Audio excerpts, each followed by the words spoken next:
Pues sí, la verdad que era algo que deseábamos, conseguirlo cuanto antes y quitarte esta presión que al final, por así decirlo, era el objetivo principal y bueno, el equipo lo ha conseguido a falta de 3 jornadas y que sea lo que Dios quiera en estas 3 jornadas, que podemos optar ahora mismo para el playoff y bienvenido sea. Ahora mismo, vamos, yo creo que para todo el mundo es la temporada soñada, que se ha conseguido el objetivo temprano, por así decirlo, y ahora mismo solo nos queda soñar y que todo lo que pueda venir de aquí en un futuro pues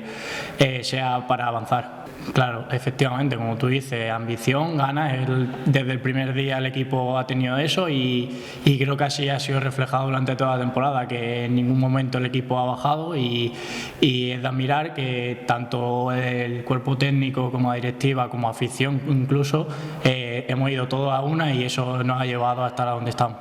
Bueno, al final es un filial que ya sabes lo que son los filiales, que te puedes esperar de todo, son complicados, tienen mucha movilidad, tienen muy buen juego de pie y nos esperamos un partido complicado como son todos en esta categoría y esperemos que haya el mejor Ganzábal que nunca, que quedan 3 jornadas y lo necesitamos para que den ese empujoncito